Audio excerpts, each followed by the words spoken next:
नामदेव जी महाराज एक गुफा में जाके बैठ गए तो किसी राह चलते हुए ने कह दिया, महाराज जी इस गुफा में मत बैठो। बोले क्यों? बोले इसमें भूत प्रेत रहते हैं। नामदेव जी बोले देखेंगे।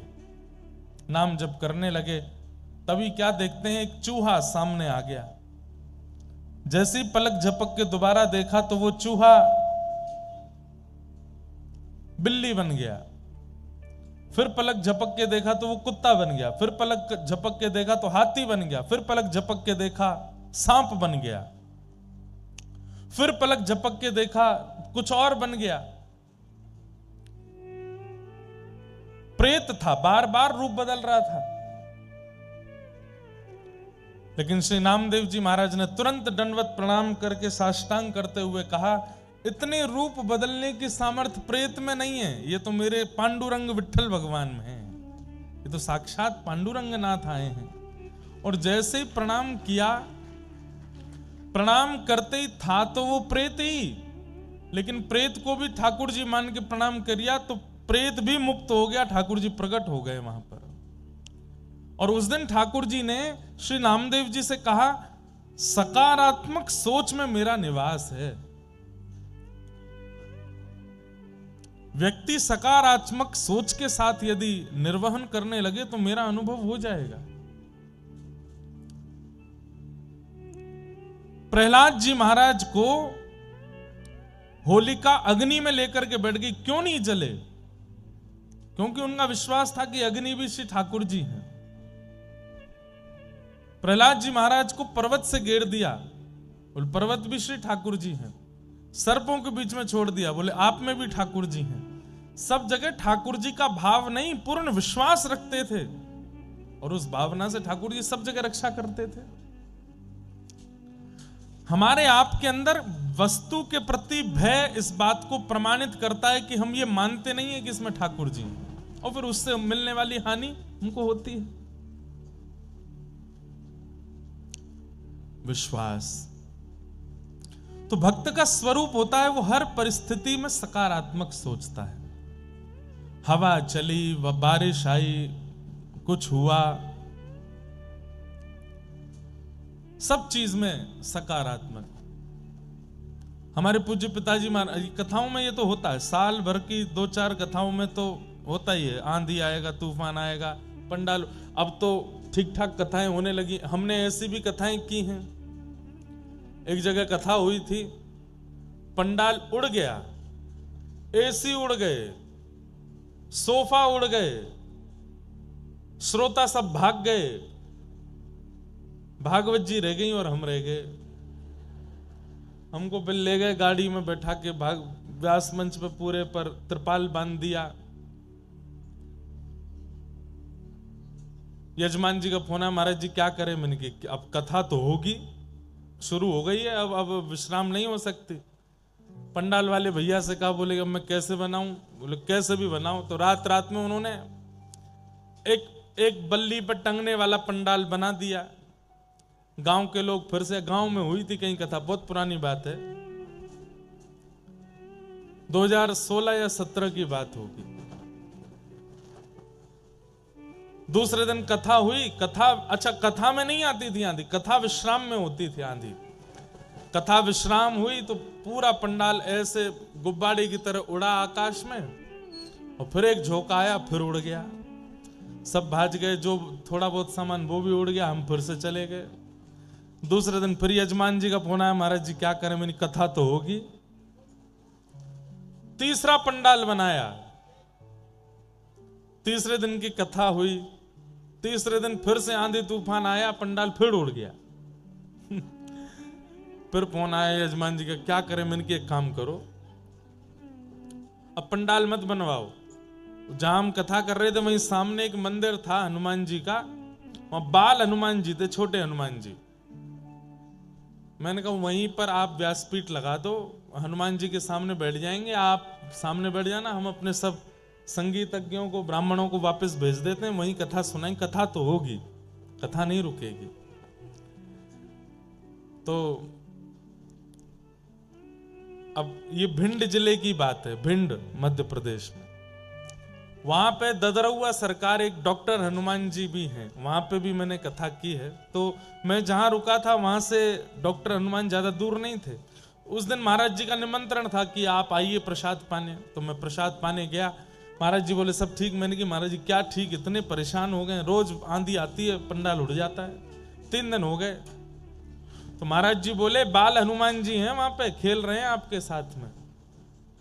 मैंने कहा तो अब क्या करें? बोले यहाँ बड़े हनुमान जी हैं, इनसे प्रार्थना करके जाओ। तो फिर हमने डॉक्टर हनुमान जी से प्रार्थना की कि देख लो हमको कथा नहीं करने दे रहे हैं, रोज पंडाल उड़ा देते हैं, आप आके कुछ करो।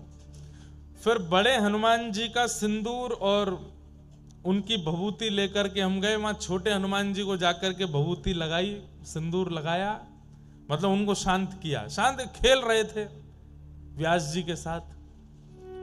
और फिर चौथी बार पंडाल बना, फिर नहीं उड़ा। चौथी बार भी उड़ा। कब उड़ा? जब कथा विश्राम हो गई फिर उड़ गया। जब हम वृंदावन चले गए फिर उड़ गया। तो एक बार ऐसी भी कथा हुई। एक बार हमारे पूज्य पिताजी महाराज की कहीं कथा हुई, तो वहां इतनी जोर की वर्षा हुई कथा के बीच में, सब श्रोता उठे नहीं, नाचने लगे। और नीचे से बोले महाराज जी आप तो कथा, आप कीर्तन कराते रहो, बारिश हो रही है बढ़िया, हम आनंद ले रहे हैं।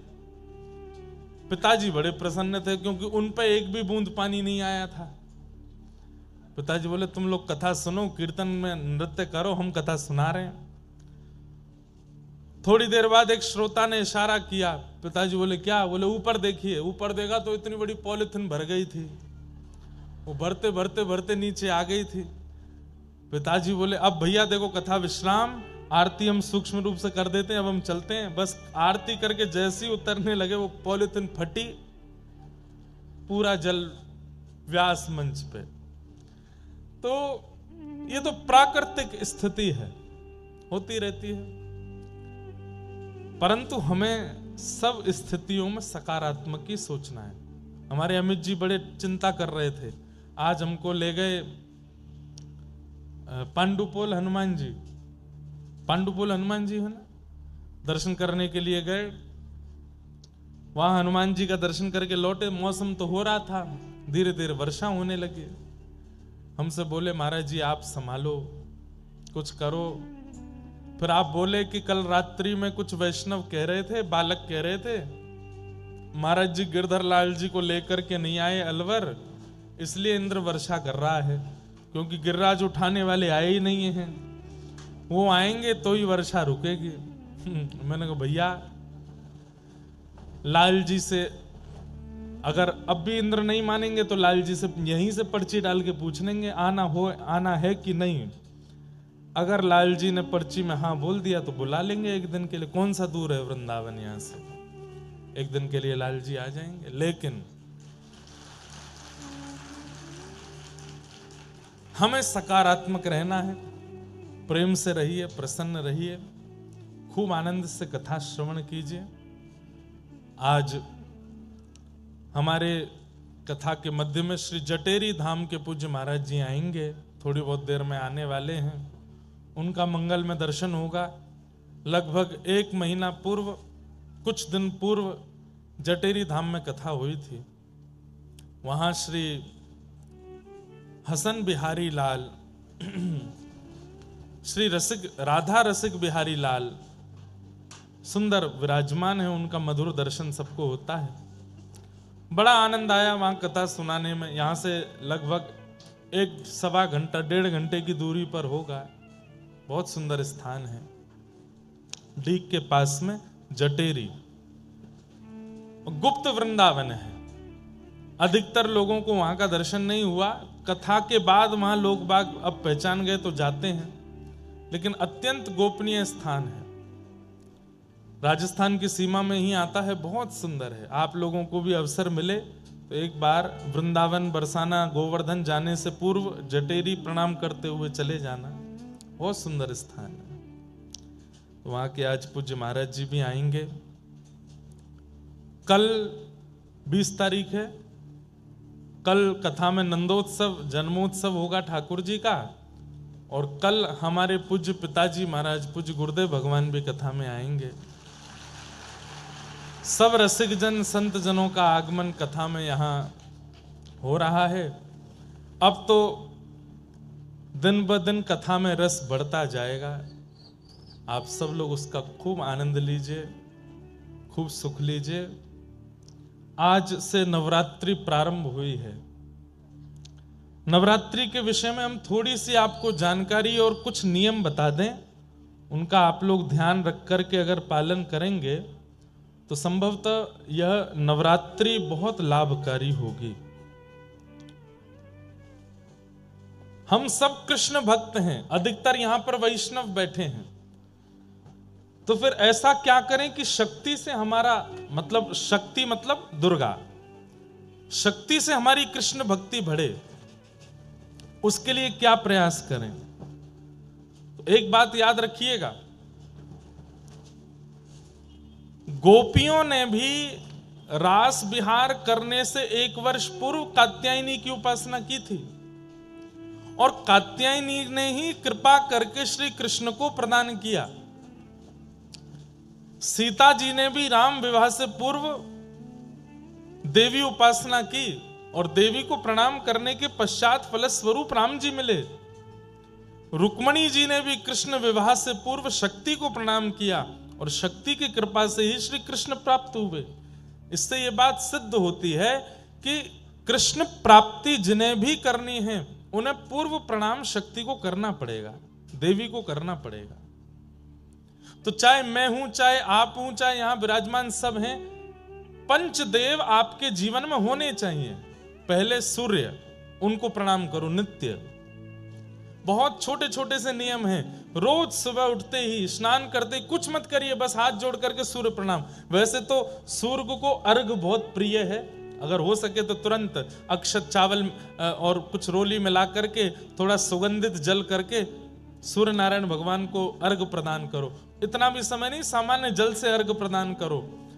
और अर्घ भी नहीं दे सकते तो कम से कम सूर्य नारायण भगवान की ओर देख करके प्रणाम करो, दंडवत कर लो रोज, सूर्य प्रणाम। दूसरा, गणपति प्रणाम, श्री गणेश जी को प्रणाम करो। मंदिर दिख जाए तो बहुत अच्छी बात, नहीं दिखता है तो नेत्र बंद करके गणेश जी का स्मरण करके प्रणाम कर लो। तीसरा, शिव प्रणाम, महादेव को प्रणाम करो। चौथा, नारायण को प्रणाम करो, शंख चक्र गदा पद्मधारी श्रीमन नारायण।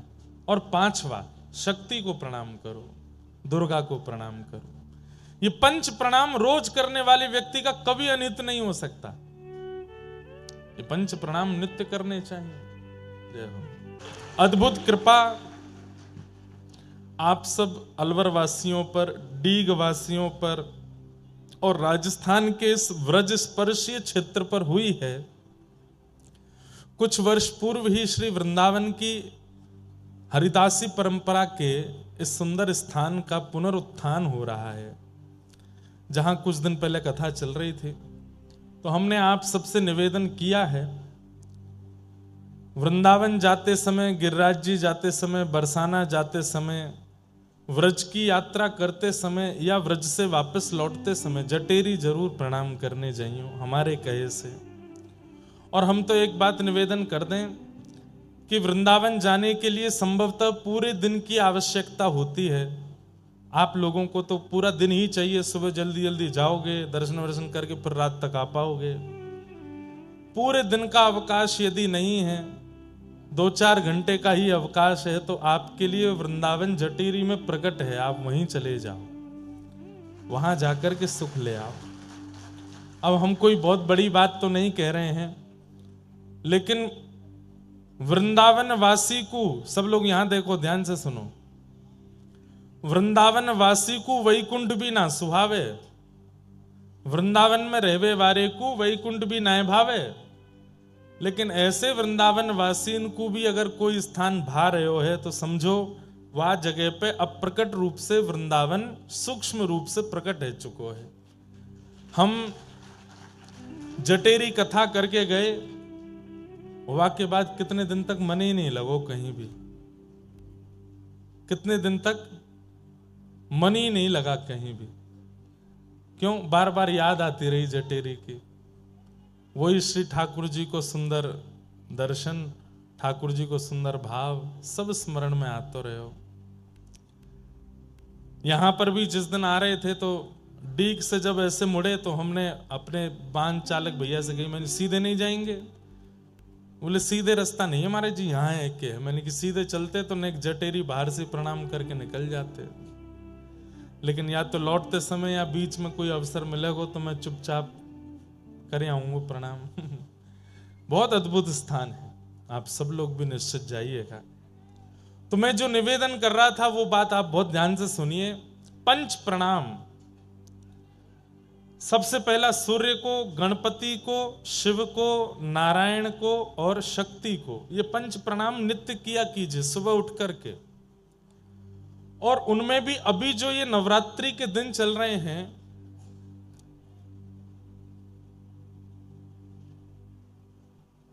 $365 दिन में भजन करके, भक्ति करके, साधन करके, नियम करके जिस भाव को आप प्राप्त नहीं कर पाते हैं वो इन विशेष रात्रियों में प्राप्त हो जाते हैं। आप अन्य दिनों में जो साधन करोगे, अन्य दिनों में जो भजन पूजन करोगे, उसका प्रभाव हो सकता है कहीं ना कहीं आपकी योग्यता देख करके प्राप्त होगा, लेकिन इन 9 दिनों में किया गया साधन आपको निश्चित प्राप्त हो जाएगा। और इन 9 दिनों में कोई बहुत बड़ा नियम नहीं बता रहे हैं हम आपको, बस एक नियम बता रहे हैं।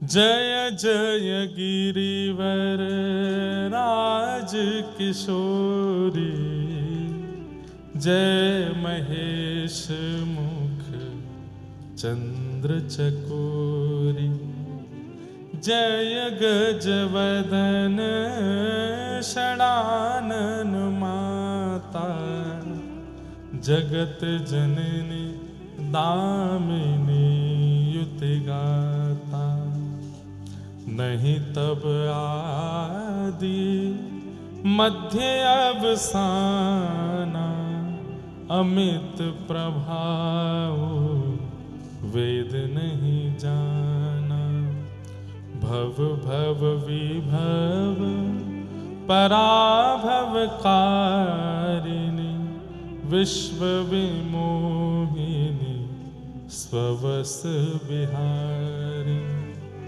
बस ये पंक्तियां गौरी स्तुति की रोज गानी है 9 दिन तक। सुबह नहीं गा पाए हो तो आज रात्रि को स्नान करके बैठ करके आसन पर और श्री कात्यायनी पूजन कर रहे हो, इस भाव से इन श्लोकों का गान करना है। और पाना क्या चाहिए? क्या? श्री कृष्ण हमको और प्रिय हो जाए। हे मैया ऐसी कृपा कर दो, हमारी भक्ति में और वर्धन हो जाए, हमारा भजन और बढ़े। वजन नहीं, भजन, भजन और बढ़ जाए। कहीं वह भूल गया ना तो वजन बढ़ ही जाएगा 9 दिनों में। भजन बढ़े, वृंदावन के प्रति प्रीति बढ़े, सदगुरु के प्रति विश्वास बढ़े, संतों की सेवा के प्रति रुचि बढ़े, आलस्य रहित हो जाएं हम ठाकुर जी की सेवा में। और अंत में कह देना, यदि मैं योग्य हूं तो इस जन्म में श्री प्रिया प्रियतम का नित्य विहार दिख जाए। 9 दिन करके देख लीजिए, क्या पता श्री जानकी जी की कृपा, किशोरी जी की कृपा, जगदम्बा की कृपा इन 9 दिनों में हो जाए और श्री प्रिया प्रियतम हमें प्राप्त। और इसमें संशय मत कीजिए, ये विश्वास के साथ कीजिए कि होगा ही होगा। क्यों? क्योंकि इन्होंने ही गोपियों को मिलाया है ठाकुर जी से, इन्होंने ही रुक्मणी जी को मिलाया ठाकुर जी से, इन्होंने ही सीता जी को मिलाया राम जी से। हमें नहीं मिलाएंगे? निश्चित मिलाएंगे। तो 9 दिन ये गौरी स्तुति की 4 पंक्तियां हैं, इनको रोज करना और कुछ मत करिए पूरे दिन। हम तो चकाचक दाल बाटी खा के आए हैं आज हनुमान जी के पास जाके।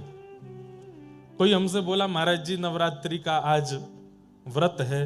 मैंने कि देखो, अगर तुमको लगता है कि ये अन्न है तो मत खाओ, और लगता है कि हनुमान जी का प्रसाद है तो फिर छोड़ना मत। मैं प्रसाद छोड़ोगे तो अपराध लगेगा और अन्न खाओगे तो पाप लगेगा।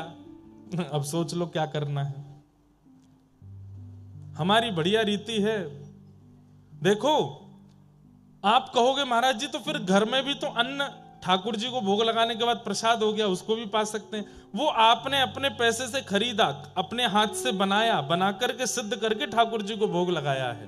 पर मंदिर में तो ठाकुर जी के सन्मुख का प्रसाद आपको दिया गया है। आपने प्रयास करके, आपने खरीद करके नहीं दिया, वहां पर अपने धन से नहीं खरीदा उसको, ठाकुर जी का प्रसाद है। तो अन्न के प्रति, प्रसाद के प्रति अन्न बुद्धि यदि रखोगे तो वो दोषयुक्त होगा, लेकिन प्रसाद के प्रति प्रसाद बुद्धि। लेकिन याद रहे, फिर कहीं ऐसा नहीं हो कि अभी नवरात्रि के व्रत चल रहे हैं और याद आई कि वो वाले हनुमान जी का लड्डू बहुत बढ़िया मिलता, महाराज जी ने कह दिया है कि प्रसाद के प्रति अन्न बुद्धि मत रखो, खाने चलते हैं। नहीं, दोष लगेगा, क्योंकि आप जीव के आकर्षण में वहां जा रहे हो, प्रसाद के आकर्षण में नहीं। प्रसाद के आकर्षण में जीव का स्वाद नहीं होता, प्रसाद के आकर्षण में तो प्रसाद का स्वाद होता है। तो नवरात्रि के दिन है, कई लोग बहुत नियम करते हैं, हमारा भी नित्य हवन का नियम है, लेकिन हम आपसे बहुत स्पष्ट कह रहे हैं, सब नियम एक तरफ और गौरी स्तुति का भाव से पाठ एक तरफ, इससे ज्यादा कुछ नहीं करना है। केवल गौरी को सुंदर सुंदर रागों में, अगर राग आते हो तो रागों में, राग नहीं आता हो तो केवल भाव से ही ये गौरी स्तुति सुना दीजिए और बस मांग लीजिए कि हमें श्री कृष्ण चाहिए। इन 9 दिनों में आपकी की गई समस्त भावना पूरी होगी होगी होगी, निश्चित होगी। आज प्रथम दिन है, आज श्री शैलपुत्री मैया का पूजन होता है। शैलपुत्री मैया, अब देखो हम 9 देवियों के हर दिन, आज एक ही बताएंगे, कल 2 देवियों के बता देंगे, परसों 3, ताकि 7 दिन में पूरे हो जाए 9 दिन। शैलपुत्री मैया जो है ये धैर्य का प्रतीक है। धैर्य किसको कहते हैं? पेशेंस, सहनशीलता, जो हम लोगों में बिल्कुल भी नहीं है। आज के दिन शैलपुत्री मैया का पूजन करने से धैर्य का वर्धन होता है, और धैर्य की कामना से ही आज का पूजन करना चाहिए कि हमारे अंदर धैर्य आवे। बहुत विचलित रहते हैं हम, आंख बंद करते इधर उधर भागता है हमारा मन। हे किशोरी जी, हे जानकी जी, हे श्री दुर्गा मैया, कृपा करना हमारे चित्त में धैर्य आवे। हे शैलपुत्री मैया, धैर्य, सहनशीलता। धैर्य के बिना मन एकाग्र नहीं रहता, मन विचलित रहता है यहां वहां, और भजन में धैर्य बहुत जरूरी है। तो आज के दिन शैलपुत्री मैया को पूजन इसलिए करते हैं ताकि उससे हमारे चित्त में धैर्य आवे। धैर्यवान नहीं है हम लोग। जरा कोई हमसे हमारी वास्तविकता बता दे तो हम मचल जाते हैं। कोई जरा आके हमसे कह दे तुम बहुत लोभी हो तो क्रोध आने लगता है। लेकिन चाहे दुनिया कुछ भी कह दे, हमारे चित्त को कोई फर्क ना पड़े, तो इसका मतलब आपके चित्त में धैर्य है, और वो धैर्य शैलपुत्री मैया प्रदान करती हैं। तो ऐसी शैलपुत्री मैया को हम बारंबार प्रणाम करते हैं, वंदन करते हैं। आज प्रथम देवी, अब बाकी की देवियों के रोज हम एक एक देवी का स्पर्श करते हुए चलेंगे ताकि उनसे वह भाव हमें प्राप्त हो सके। हर वस्तु का प्रारंभ, चाहे वो विवाह का प्रारंभ हो, चाहे वो आपके नवजीवन का प्रारंभ हो, चाहे वो आपके नव कार्य का प्रारंभ हो, चाहे वो आपके नए व्यापार का प्रारंभ हो, नए संबंध का प्रारंभ हो, यदि उसमें धैर्य की नींव नहीं है वो टिक नहीं पाएगा। धैर्य यदि नहीं है तो वो धराशायी हो जाएगा। इसलिए नवरात्रि में पहले दिन शैलपुत्री मैया का पूजन किया जाता है, क्योंकि वो धैर्य की देवी है, धैर्य प्रदान करते हैं। तो आज की मैया से हम प्रार्थना करें कि आप हमें धैर्य प्रदान करो, हमारे चित्त में स्थिरता आवे, धैर्य आवे, पेशेंस आवे। ऐसी मैया को हम प्रणाम करते हैं।